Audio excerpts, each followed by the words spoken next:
Comic-Con. This mic is incredibly loud. My name is James Gelberg. Exactly. I'm going to be moderating this panel that I am very excited for. First off, we have our panelist. Let me introduce him. He's a well-known artist in the comic book industry and has worked regularly with Marvel, DC, and Image Comics, with credits including various Spider-Man titles, Nightcrawler, Teen Titans, Young Justice, Invincible Universe, Wild Guard, and some guy named Wade Wilson. Please welcome Todd Nauck.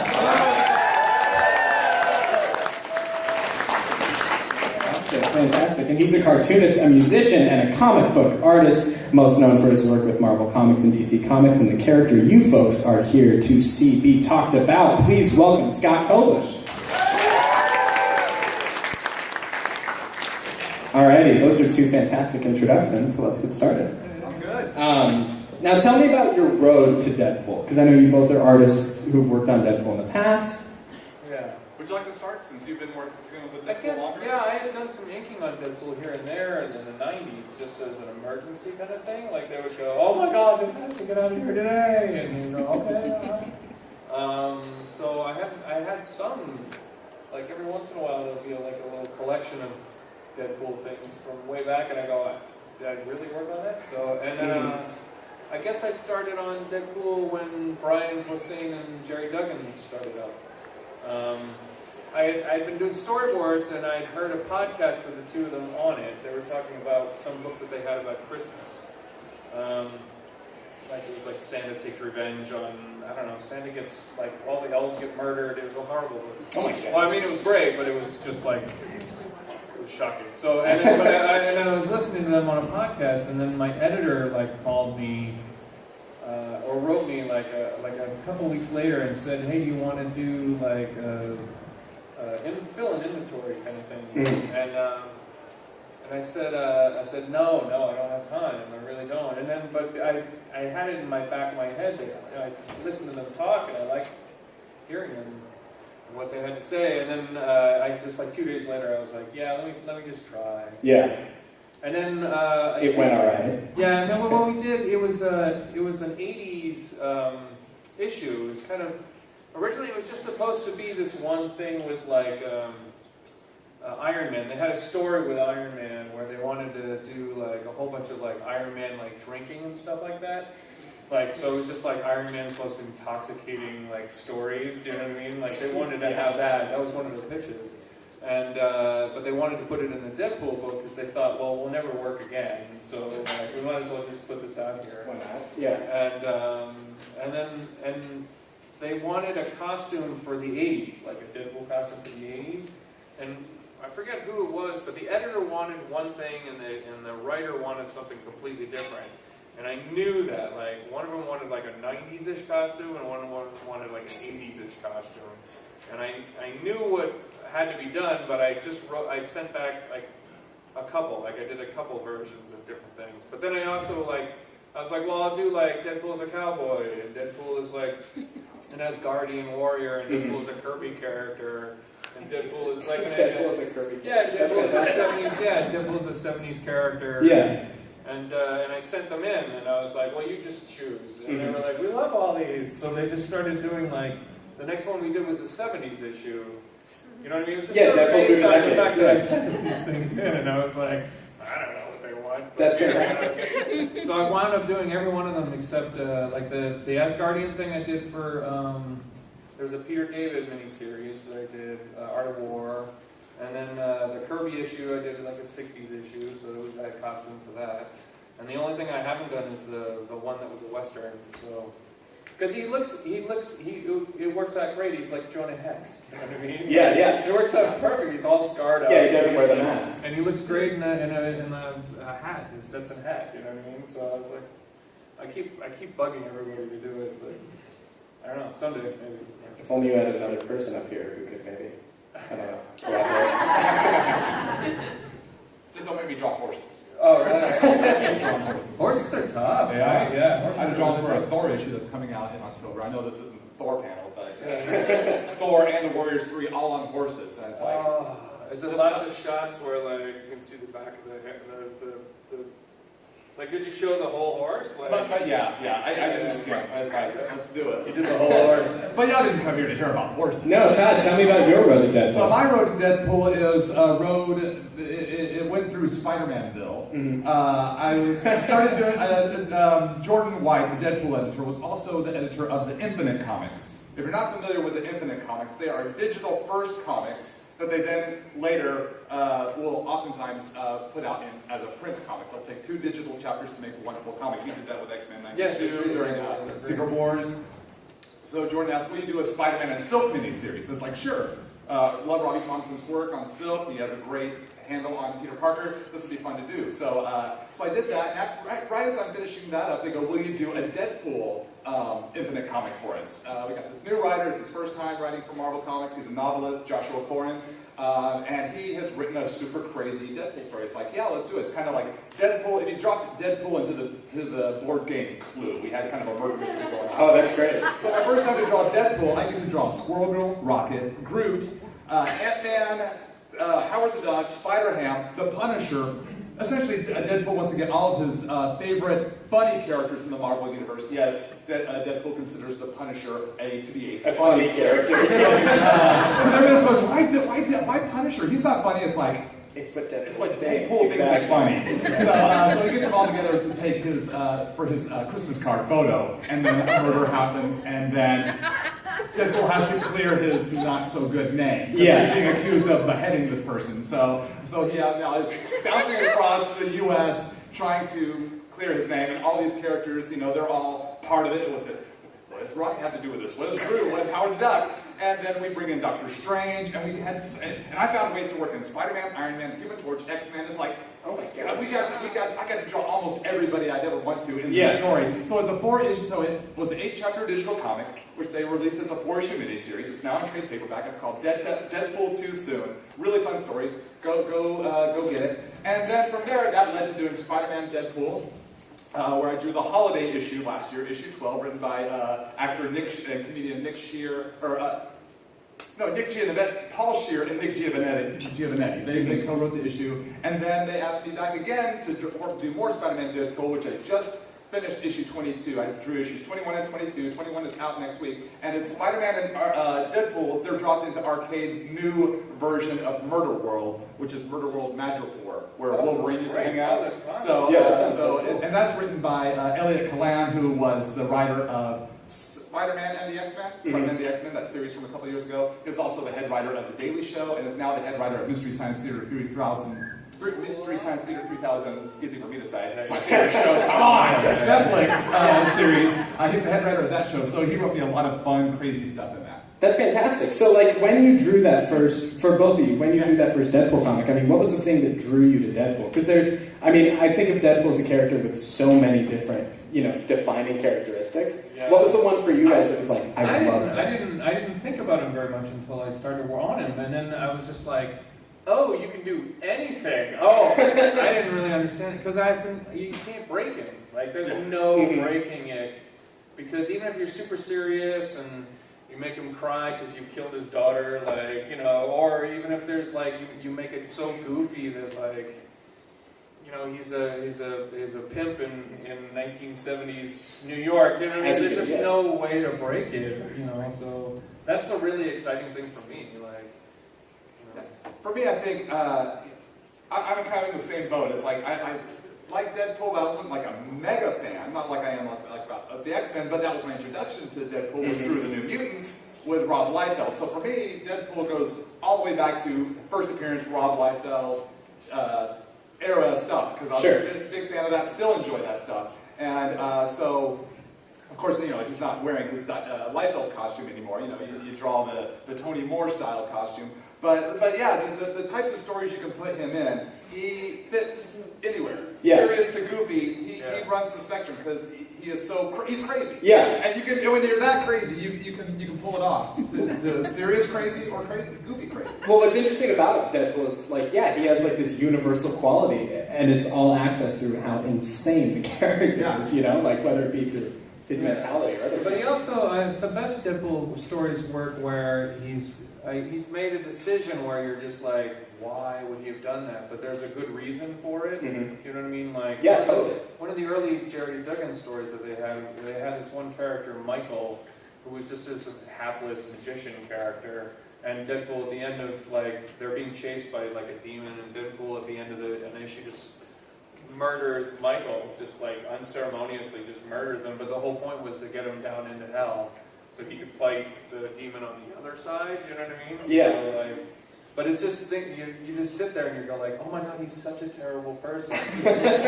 But, you know, he's got a reason to do it. You know what I mean? It's not just being terrible for terrible's sake. It's being terrible because there's no other option in the pickle that he's been put into. So absolutely, yeah. And oftentimes it's a literal pickle. Yes, yeah. And that's it. You can make it a literal pickle. Yeah, that's part of like the crazy thing. Yeah. Just put him inside a pickle. I didn't think I would say that today. With Deadpool, I mean that brings up something really funny, or something sort of interesting with Deadpool is that he does murder people a lot. He tends to kill people. Is there something that if you told somebody that like you were asked to draw this and that you were drawing it today, they would think you're completely insane?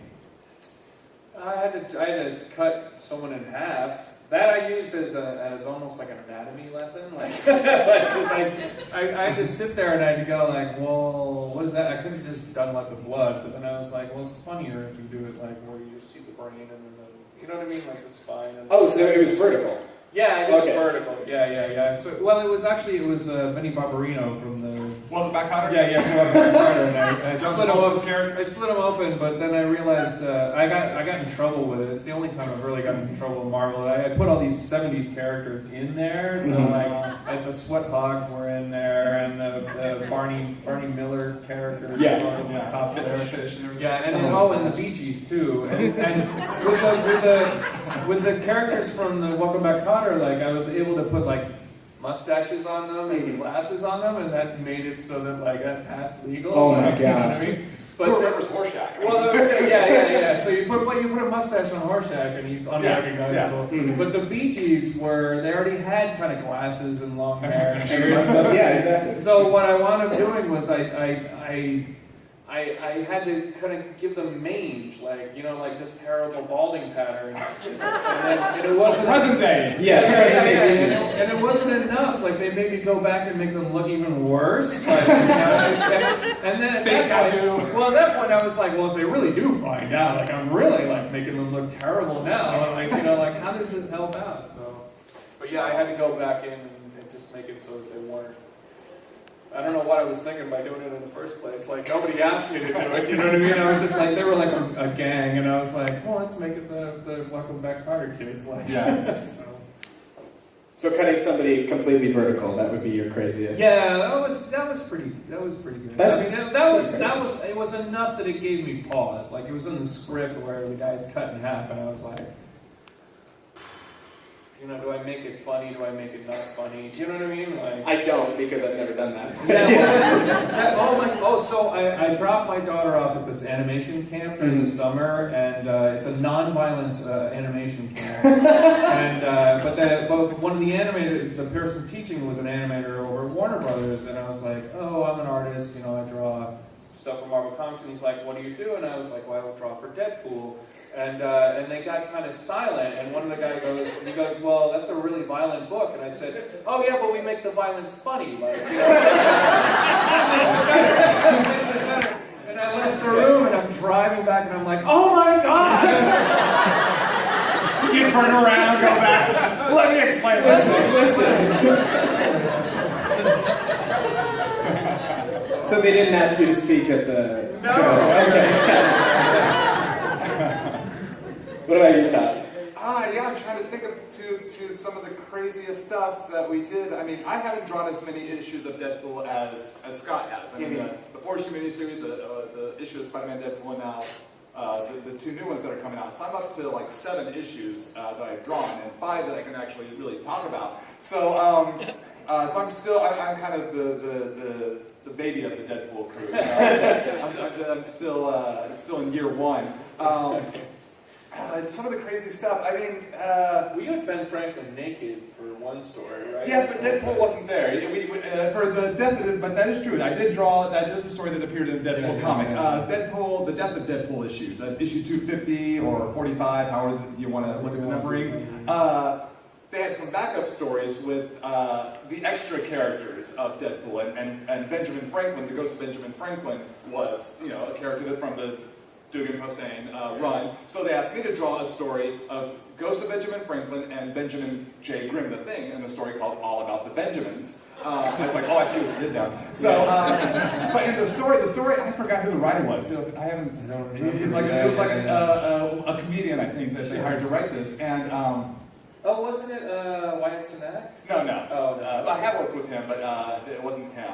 I did a Luke Cage story with him for assistant editor month. Oh, really? If you've seen the show on TBS, People of Earth, the reporter guy, I did a story with him, a Luke Cage story with him. Oh, that's awesome. A few years back, so real nice guy. But this Benjamin story, you're right, this is probably one of the craziest things. It's Deadpool related, though it is not Deadpool himself. The story, so it's Benjamin Grimm, I should say, I'm telling the story faster than my mouth can keep up with my brain. He goes to Philadelphia to get his favorite sandwich, a giant squid that is written by a trans house DJ supervillain. I forgot what his name was. He's the throwaway villain. So he's got his turntables on top of this giant squid that's taking over Philadelphia and smashes the Thing's favorite sandwich shop. And the ghost of Benjamin Franklin is coming out of the shower, and so he's naked this entire story. And so the Thing and naked ghost of Benjamin Franklin fight a trans DJ on top of this giant squid to save it. That's probably the craziest thing I've ever like it's not cool. I like it's not directly Deadpool related, but like that sentence. It's hard to get. It's so good. I got to draw Ben Franklin on the covers because I'm doing a long story on these covers. I don't know if anybody knows them, but there are these little variant covers, but it all adds up to one story. But at some point, Benjamin Franklin and Clea from Doctor Strange, they have a romantic. It's actually canon. It's canon that Clea and Ben Franklin made out. It's totally canon. Well, we know Ben Franklin. I mean, Claire's back in France, he's not around. In the 70s, the page that I did, it's actually I had Ben Franklin. He's naked and he's with Clea. Oh my gosh! Under the sheets. And they made me change it so he had pants on. But the end of the page was Ben Franklin. He's completely naked, and he goes out to New Amsterdam. He's like paint a portrait, New Amsterdam. But they made me change it. I put a little Deadpool symbol right where is Ben Franklin. But what wound up happening is that they made me put pants on him for the rest of the story. So he's got pants on, but he's still got that little symbol there in front of the place. So to me, it meant it's even worse because before he was just naked, now he's taking himself out. You know what I mean? Yeah. And I was like, you know that this has made it 10 times worse because I've got the symbol here and he's got the pants on now. Although since you have the symbol, you can now bring it up at a Talking Deadpool panel. It's completely into the subject. But Ben Franklin's been a real big surprise in the Deadpool universe. Yeah, that's fantastic. We've already kind of touched on this, but let's dive a little deeper. How far is too far when you take Deadpool universe? Because you said he's crazy enough, so you can kind of do anything. But how far is too far? I don't know. The editors need to keep that in check before it gets to us. So That's we start to true, push the boundary a little bit, and they kind of kick us back into play if it gets a little too much. And oftentimes I'll get a note. The writer has written this. Can you do it tastefully? This character shot in the face. Can you do it tastefully? Yeah. What's the weirdest? Put a doily on it? What's the weirdest note you've gotten after you've turned in a piece of art and they said, you know what, his head shouldn't explode that much. I don't get. There's some where I just edited beforehand in my head. I'm like, this won't get. It's like because there is a scene actually in the upcoming Deadpool arc where Cable shoots Deadpool right in the face. And I was like, tastefully. And it's a full page spread, in the story. So I was like, there's no way I can get around, pretending that this is not happening. Like But a Cable's shadow. already half robot head anyway, so that's not even human. No, but he's shooting Deadpool in the head. Oh, Cable's shooting Deadpool in the head. Yeah, Oh, okay. so I wound up having to I was just like, I'm just going to use the blood as like the thing that masks everything that happens.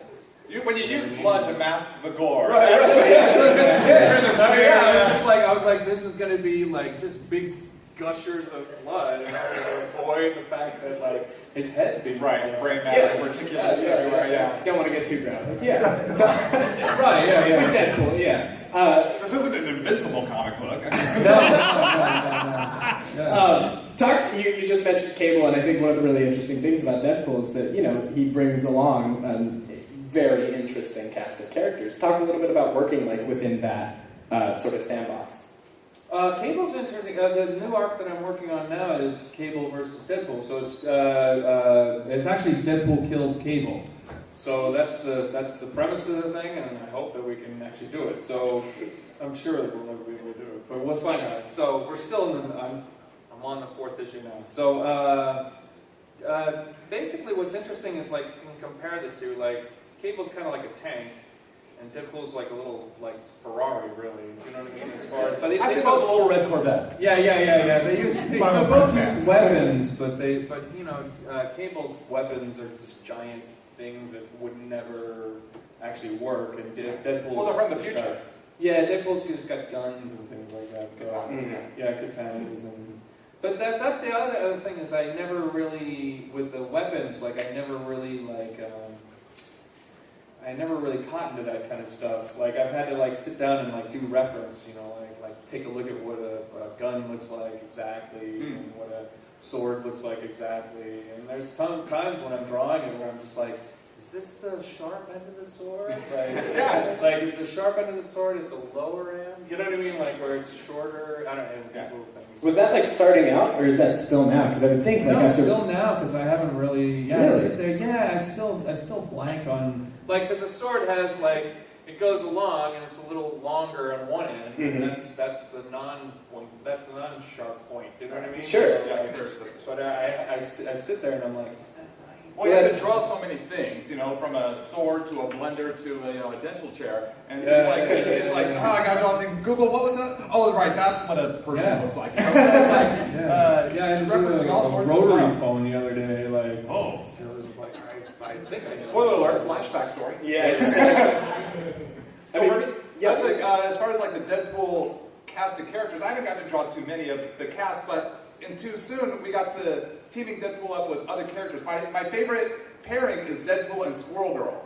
Because it's like chocolate and peanut butter. They're so opposite ends because Deadpool is crazy, and Squirrel Girl is so sweet and innocent in so many ways, that having the two of them interact, I could do a Deadpool Squirrel Girl series, an ongoing. Yeah. Just having those two, it's like an ABC, a roommate sitcom sort of thing. Maybe an HBO roommate sitcom. Yeah, for the Deadpool side. Yeah. But just because they were so vastly different. Or when we brought Doctor Strange into it, and Deadpool has the writer made it sound like they had this long-time buddy sort of friendship. It's what could have been in the story there of Deadpool and Doctor Strange? So there are so many little aspects there that's I wish we could explore that further. Tell more of those stories of Deadpool with these different characters. Just because the Deadpool matched against Doctor Strange and how he carries himself makes for interesting things. Absolutely. For lack of a better word. Yeah. It's been a lot of fun to put Spider-Ham and Absolutely, Howard the Duck in there. Yeah. Oh, especially Howard the Duck, because Howard the Duck is cranky, and he has to deal with a guy who's crazy, makes him even crankier. Those matchups make it fun, and when you start to put those pieces of the puzzle together, it makes a really wild image. Yeah, and Scott, that's you answered this question already, Todd, but Scott, who's your favorite person to, work with Deadpool? You mean to draw? Yeah, to draw. Oh, that's a great question. I don't have. Oh, I did enjoy Howard the Duck in the death or the last where we killed Deadpool. Mm-hmm. Because the joke was we killed everybody else too. The entire world dies. They get that. Yeah. That's a great question. No, I just like exploring different things.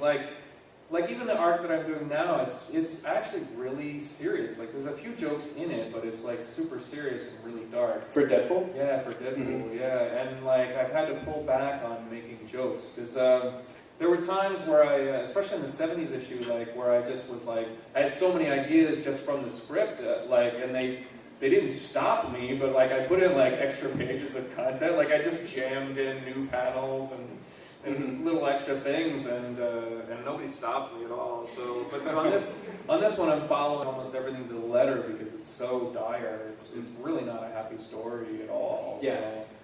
So, I don't know. Yeah, I just always kept on my toes. You know what I mean? It's Sure. Nice to, you could draw things you never thought you could draw. Absolutely, and I think that brings up something really interesting, is because Deadpool is such one of the defining characteristics of Deadpool is that he's such a funny character. You know, Yeah. like where does visual comedy, like what is visual comedy's importance? You know, in a Deadpool comic, because I would assume it's fairly large. I think if you just hit them with as many things as possible, like if you're trying to make it funny, like I would just try and add like a whole bunch of jokes, because like 3 jokes on a page is just not enough. Like if you can add a whole bunch of things in, like where, because not everything's going to land as funny, you know. So I just throw in extra things. In the issue where it was a roast.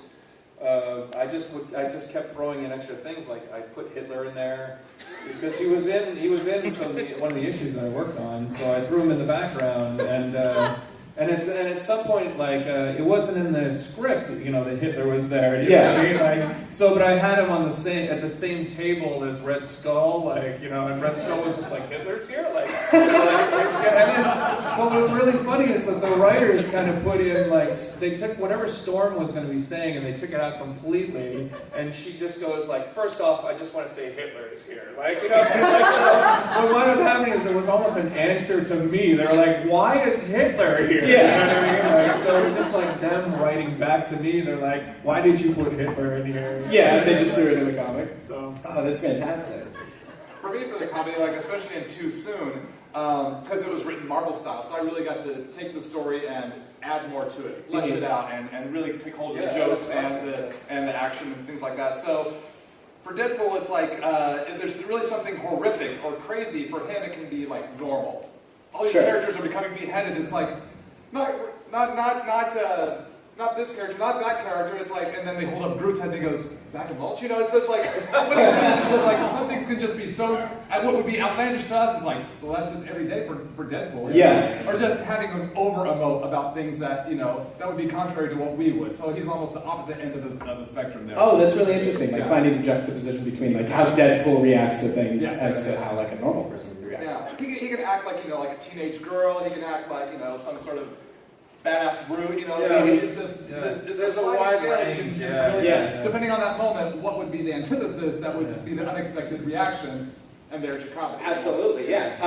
Talk a little bit about the collaboration process, because I think, Scott, this is like another one of the things that I didn't think I'd be saying today, but when you put Hitler in the Deadpool comic, like, talk a little bit about, you know, have there been times where you've taken something that a writer has written and you've put something else in there, you know, that has later informed either like character or plot or something like that? Yeah, well, there was one issue where it was a 60s issue, and I had all these extra ideas. Like I wanted to do like a Jack Kirby double page spread, but it wasn't in the script, so I jammed in a giant and like I had all these villains attacking Deadpool, and like it wasn't in the script at all. Like I just had these villains attacking Deadpool, and he dispatches them within like these 2 pages. You know? Like, and then we just never talk about them ever again. But I wanted to have all these characters, like Jack Kirby always had a Yeti, or like a robot, and like, you know, some woman with a sword. Like we just had things that Jack Kirby would do. And then at one point in the story, like. They didn't really, like, they just gave me bullet points of what they kind of thought, and I was like, I knew the Watcher was in the story, so I was like, well, I'm just going to blow up the moon. Because I want to have the Watcher actually say at the end, like this panel where the Watcher's like screaming, "My house!" and then saying, "I have got to get more involved." Right? So I wanted that panel in there, you know what I mean? So I made it like I destroy the moon. Like it's not in the script at all. That's awesome. I was just like, I need this panel because it also made it so that it explained the Watcher to me. You know what I mean? Absolutely, yeah. Because he's always getting involved. Like, but if you think about it, why? But of course, it's because Deadpool like blew up his happy blew the moon, and he's fantastic. like, from then on, he's just like, I've got to fix this. So you know, Absolutely. In Deadpool Too Soon, I got to. We had it when Deadpool seeks out Doctor Strange for help. Mm-hmm. We had the writer suggested like these Dormammu clones, so I decided to make them the mindless ones mixed with Dormammu, so it looks like those big hulking brutes with flaming heads. That's Take great. two Yeah, classic Doctor Strange sort of things and make them one. Yes, I love this. The reason it is one of my favorite candies. So anyway, I can find that in my everyday life as extra. Yeah. So, but the writer didn't explain how Deadpool saves the day, so I get to solve this problem. So it's like, I'll just go crazy with it. And anything I would suggest, any problem I would solve, the editor and writer would just, nothing, they'd come back and say, Todd, you can't do that. They just kept going. It's like, wow, it just, whatever I'm throwing against the wall is sticking. So it's like, let's have Deadpool, he tries to cast a spell. Let's imagine it, they're in the Sanctum Sanctorum. I'm sure there's lots of mystical energies. I had Deadpool make up some incantation that would be Deadpool themed. Winky Wonka Chimichanga. And all these chimichangas rain down because he thinks, oh, these mindless ones are just hungry, so they'll go and eat that. So they turn to Deadpool, and now they start attacking Deadpool. The chimichangas have no effect. And then it gives Doctor Strange time to create a portal and suck all the mindless ones out. And it also takes all of Deadpool's mystical chimichangas. And so we continue the story, and then they come back, it's like, I can work the chimichangas back in. And they're wrecked. Sanctum Sanctorum is still wrecked from the big battle. They're now back from the little adventure they had. They come back. Deadpool finds a chimichanga. It's still warm, you know. It's like, it's like, oh, there's food on the floor. Oh, the portal didn't take a while. It's just like getting to have fun with that. You know, just like getting to solve those problems. And then how can you do a callback? You can do a callback. Makes it so much fun because it connects the previous issue to the next issue. And it's a lot of fun, And Jordan is really open to it already. So at least I thought, I was on a panel with Axel Alonso, and I was saying the exact same stuff. I was like, I had all these things, and I just had, you know, and then I was like, and they just loved it in the office. And Axel goes, well, you're not there when the editor comes crying. Says, why did you put Hitler? Hitler's in the background. Exactly. But that's the convenience of working 3,000 miles away from our bosses. You know, it's like, we're 3 time zones away. What can you do? Your work day's already ended. Even if you work late, we're still working. That's so great. I love using time zones to my advantage too. Let's take a look, because you guys brought some art, and I would like to show that. So. And we also have the trailer for Deadpool 2. Right, yes. No, that was a joke. Don't have to trailer. Just kidding, we do have to trailer. Why would you say such a thing? I'm on your side, man. I'm not going to leave here alone. No, you're not. Can you guys see that all right? Oh, that's one of my pages. Oh, okay. I think it's going to start warming up. How about now? So, look at that. yeah, but as we wrap it up, this is from Spider-Man Deadpool issue 12. If you look up in the top left corner, if you watch the show Practical Jokers, that's of him. And so in the plot they go, our Salvation Army Santa, we want to be our friend Brian Quinn. He's on the show. It's like, I know who he is. I've met him as well. I'm not like really close friends with him, but we've talked at a few cons. So it's like, yeah, I know Brian. And so we put him in. Brian owns the 2 pages that he's in here. So these are kind of some of the, and Brian Quinn had to sign away his likeness to Marvel to become a Marvel character. So he actually signed forms, and they said, Todd, legally we can put Brian Quinn in here. So if you pick up Spider-Man Deadpool at the beginning and here at the end, you will see that guy, Brian Q. Quinn from Practical Jokers, is now a Marvel character. This is my variant cover for the Death of Deadpool issues, Deadpool 250, in the classic Todd McFarlane Amazing Spider-Man 301 pose. And this is a variant cover I did for Thanos versus Deadpool, them as MMA fighters in the ring. I made the ring girl deaf because, you know, Thanos worships death. So I'm like, I just want a ring girl, let's make it Death. Because Death is a woman in the Marvel Universe. Or the embodiment there. I think that's you. Oh yes, this is the stuff from the new arc. So it gets real dark real fast. This is the first page of 287, and we wanted to kind of make a break with what had been going on before, and just make people understand that it's not funny anymore. So that's the first page. That's the next spread. So it's just Deadpool going at Cable with a chainsaw.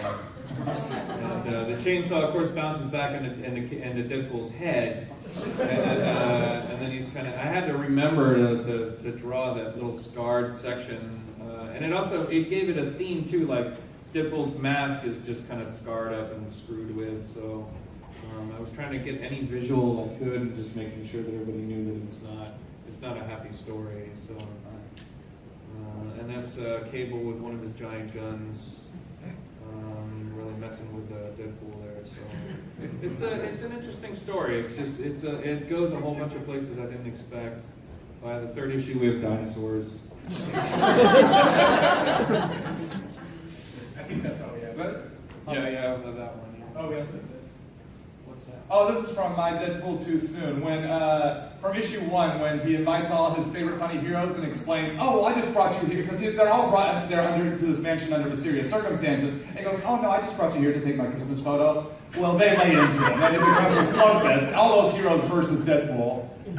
And they tear up the house. Oh, and when Deadpool realizes someone's killing all the heroes that he invited to his mansion, he has to go let Spider-Ham know, hey, someone's coming around beheading my guests. And he finds Spider-Ham at the Spider-Man clone versus alternate reality Wolverine softball game. So Deadpool sneaks onto the field as a popcorn vendor, thinking no one will notice him. And of course, Wolverine, not too happy that Deadpool's there. Oh, this is Brian Quinn from Impractical Jokers. So funny. That's fantastic. Yeah, I think right now, we should open up for a little bit of Q&A from you guys. Yeah. Is there anything you want to hear from these people up here? Any questions you have, go ahead and raise your hand, and I can call on you. If not, I've got more questions.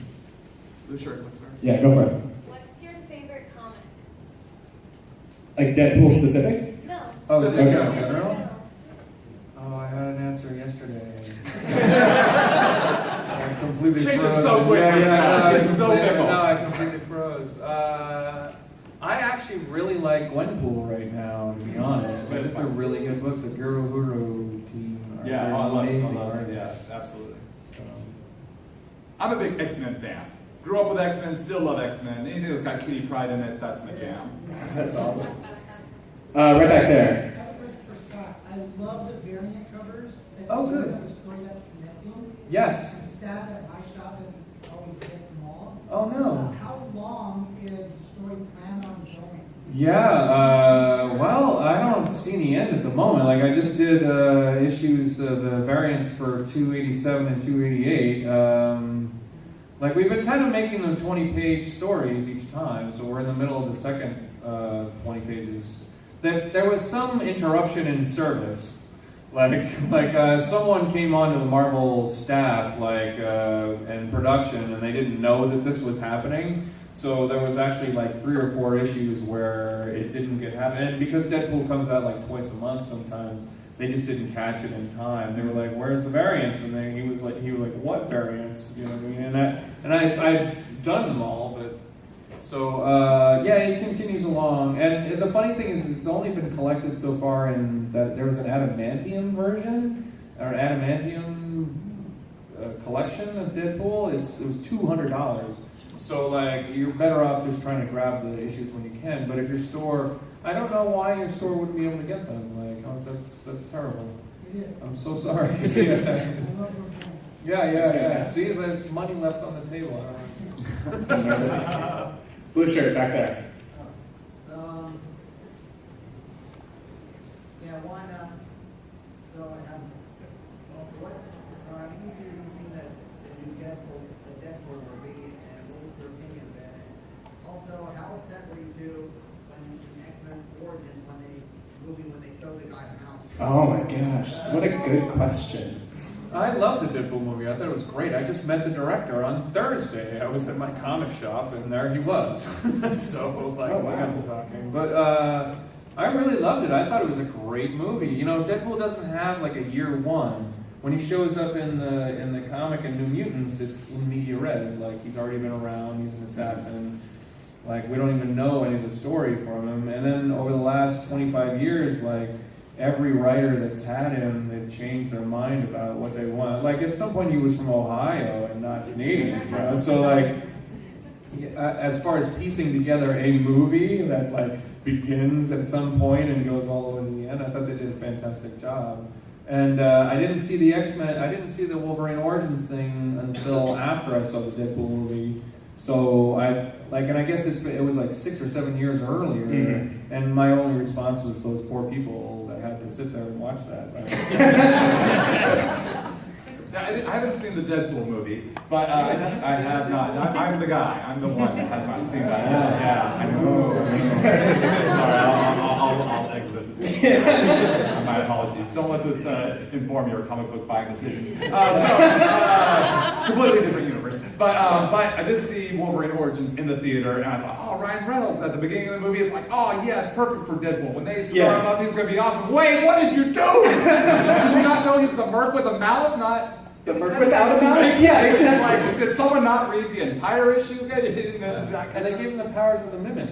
It was Yeah, really weird. yeah. It was like, all right. And these long sword Cyclops as well. claws things. Yeah, It's like, okay, well, I see movie and TV universes and cartoons as alternate realities, not an exact representation of the comic book reality. So it's another dimension where that is what Deadpool became, but The director had said he ran across the like he had done some extra work for some other movie, and he was talking to some executive, and they were like, well, what do you want to do? And they were like, we have this Deadpool movie, like, do you want to do that? And he was like, yeah.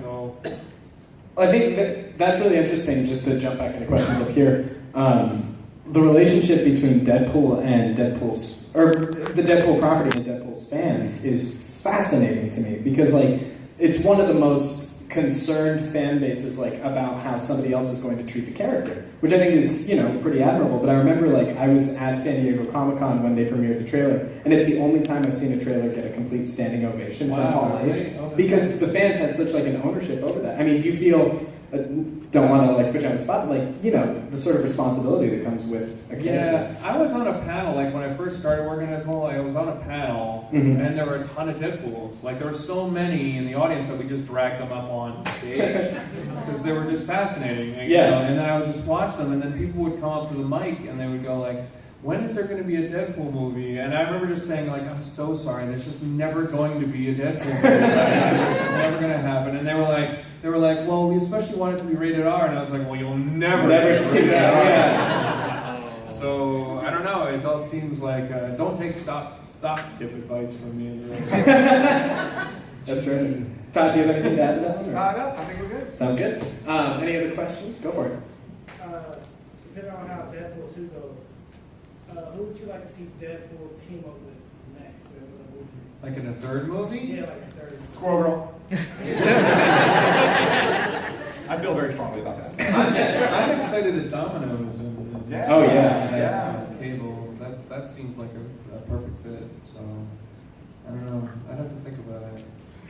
I would love to see like him get married, you know, to Shiplet, like you know what I mean. But like, I don't know. I don't know if that's too much of a story. It's huge arcs. Yeah. You have to kind of figure that they only have 90 minutes. Like, we have 5 years to try. Well, a lot of superhero movies are now pushing 2 hours. That gives you an extra 25. Oh, sure. Yeah. You can do a lot there. Yeah. Go for it. Due to Deadpool's wild nature and a lot of the cosplayers like doing different variants on the costume, have either of you integrated those into the comics, like Deadpool in a tux? I'm gonna actually. So I'm pushing to do a cover where like there's a lot of Deadpools, and I've been trying to write them down, like all the little options that I have. So I'm gonna have like a Naruto kind of Deadpool. Oh, that's great. For Coast to Coast Comic Con, it's a comic shop convention across the country. I think that was earlier this year. They asked Marvel for me to do a variant cover for them. I don't know which. It's the issue of Spider-Man Deadpool that they ran that cover on. So it was for Coast to Coast Comic Con. So it's Spider-Man and Deadpool at a convention, and Deadpool is leading a conga line of Deadpool cosplayers. Oh, that's great. And I've drawn that's awesome. Yeah. 40, 50 different versions of Deadpool. I have a Doctor Who Deadpool that I had to kind of change a little bit. Maybe see the Deadpool the Fez, it's 11th Doctor Deadpool. Oh, that's great. All Bunny Deadpool, all sorts of Deadpools. Oh, okay. Kind of a Jessica Negri Deadpool, but not Jessica Negri, but she was, we changed her hair color and skin color, but yeah. Utilizing all these, I just did a Google search for Deadpool cosplay, and just did the conga line going up the escalator and around, trying to utilize the space. Is it out, the book? Oh yeah, it came out earlier this year, yeah. Oh, okay. It's the Coast to Coast, I forget which issue of Spider-Man Deadpool it was. Because I gotta find a whole bunch of, Yeah. look for this thing. Yeah, I'll send you the JPEG. Yeah. So, that's what Bill on. What's the one of those that you wish you had thought of? Oh, Like the version of Deadpool where you're like, oh man, I wish I had gotten that one. Because yesterday I saw a Baymax Deadpool. There was a Baymax. That was Yeah. This is a little off topic, but as far as Deadpool cosplayers, I like that they commit to their craziness. Mm-hmm. At New York Comic Con, Peter, David, and I met up with a bunch of, with this group of kids that did the entire Young Justice team cosplay. Oh, I did wow. a book I did called Young Justice. They did all the obscure characters too. Slow-Mo, Empress, Arrowette, Secret, and so it's like Peter, Ryder, and I, we got to take photos with these great Young Justice cosplayers and a herd. I don't know what a grouping of Deadpool's called, but right now I'm going to call them a herd of Deadpool. You can call them a pool of Deadpool. A pool of yeah. Your Bell Prize is in the mail.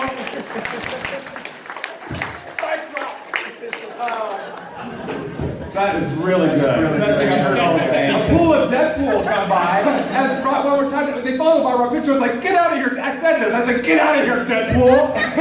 Shooing them away so we can take a legitimate photo with these great kids that made their Young Justice cosplay. But it's like 7 or 8 Deadpool just,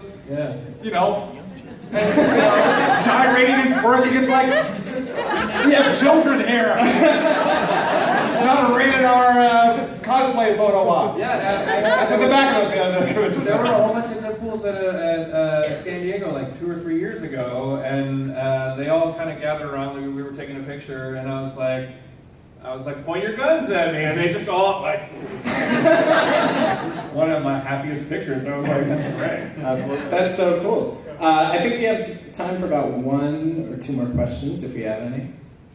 I'm just curious, in the comics, when did Deadpool sort of become the Deadpool we know? Because unless I'm mistaken, from what I understand, when he first appeared in that New Mutants book, he wasn't necessarily this fourth wall breaking, cartoony Mickey Mouse type personality. I think it was Joe Kelly and McGinnis's. Yeah, the Deadpool ongoing from '97. Yeah. Deadpool has many sort of fathers. Like you stand on everybody else's shoulders as far as like what you can get away with and where the thing goes. Yeah, I think it is Joe Kelly. I think that because Joe Kelly's known for writing comedy. Yeah. That's why I think it started. Yeah. Okay. Or the seed started to plant it, then just morphs from there. It just gets wilder and wilder. That's fantastic. We've got time for 1 more question. Go for it. What are some ways that you guys inspire yourselves with, like, you have some freedom to be able to do the Hitler and all this other stuff. What are some ways outside of Google and established things that you kind of get inspiration? Do you do anything? Do you look for things? Or what really brings forth some of the really oddball Deadpool stuff? You do a lot of yoga when you're about your I do. Yes, it centers me. I'd like to tag on to that, because with that, I think that's terrific, but I think along with that, like, what is some advice that you would give to writers? Like, so where do you go to get inspiration, correct? Yeah, where do you go? What do you do? What do you, like, what brings about stuff that's not already done or Absolutely. or just something that's just out there? And then with that, like, what's one piece of advice that you would give to artists who are out here today? Right. Usually, I think that, I have a whole bunch of ideas that I've written down, but some of them just don't go anywhere, so you don't pursue those. I know that sounds kind of dumb, do you know what I mean? But it's like the ones where you just can't stop coming up with stupid things, or you can't stop coming up with more things, like that kind of stuff is gold. I did a book called The Many Deaths of Scott Koblish. It comes out next year. And I did like 1 or 2, and then I just came up with like another 40, and then another 40. You know what I mean? It's just like, it just kept spiraling on top of itself. So it's like sometimes it's just before you fall asleep, like you'll have a thing, or sometimes you'll start one and then it doesn't work, and then like you just sit there and you're like, how can I fix that? Like I had one where I'm like hanging, like they try to hang me, like, and I was like, what's funny about that? You know what I mean? And then like I tried one thing with a different part of the story, and then I eventually was like, well, like Hangman, like, you know, the game where everybody holds up the signs, you know what I mean? So like there's just little things that you just try and like, there's no one way to do it. You know, you just try and like, you always have to be trying. That's the one thing. Like Keith Richards says that there's lots of songs always traveling around the world, and if you're not playing your guitar and idly just sitting there, you're never going to catch one. You know, so. Yeah, I would say that I'll start with the second half of the question first. I was going to say the same advice: is just create, put stuff down on paper, because you never know what might spawn or lead into something else. An idea might create another idea. It's like, oh, this plus that makes this, you know, or this made me think of something else. And sometimes it's when we don't try our hardest is when that thing we were looking for shows up. Like, you know, falling in love. You know, they say when you stop looking for love, then you find it.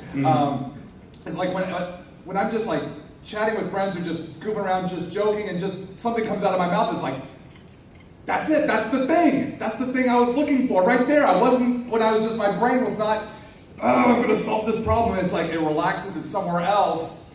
Here's an idea that says, hi, you know, light bulb shows up. And like, that's it. Jot it down, because you will forget. If I'm lying in bed, I think, oh, I want to do this with my creator-owned property or with whatever story I'm working on. Oh, yeah, I'll have to remember that when I wake up in the morning. Of course, I don't remember because I fell asleep and everything resets. It's very rare to remember, so jotting things down. And that kind of ties into the first part, is just what's going on in the story, and I try to think of what's the craziest thing that could happen. And then, usually, because if I just think, what's so outlandish, that either from there I can ground myself, it's like, okay, that's too far, or it's like, could I push that farther? So. Alrighty, I think that's fantastic. Real quick before we wrap up, I want to know what you guys have coming up next, and where people can find you online. Excellent. So I'm working on issues 287 through 291 of Deadpool. It's the Despicable Deadpool arc, so it's where he tries to kill Cable. And then next year I have the Many Deaths of Scott Koblish coming out, so that comes out in May through Chronicle Books. I'll post it on Twitter and things like that. And my handle on Twitter is @Koblish. Everything else is Scott Koblish, because I made a Twitter handle long ago and I didn't really think about any other of the poor Koblishes out there. There's like a handful of them, and I just took @Koblish, and then someone nicked @Scott Koblish. So there is an @Scott Koblish, but it's not me. But I do try and use him to boost my signal. Because I was like, well, it's your own fault. Right? For me, I have Spider-Man Deadpool issues 21 and 22. Issues 21 is out this coming Wednesday, September 6th. And Thor Werewolves the Frost Giants out in October. And you can find me on toddnauck.com. I have a YouTube channel with lots of art videos where I give kind of some tips, tricks, and encouragement. About 150 plus videos there. Some of my Facebook broadcasts are on there as well. And you can find me on Art of Todd Nauck Facebook fan page, and then @Todd Nauck on Instagram and Twitter. Fantastic. Well, this was a ton of fun. Thank you guys so much. Thank you.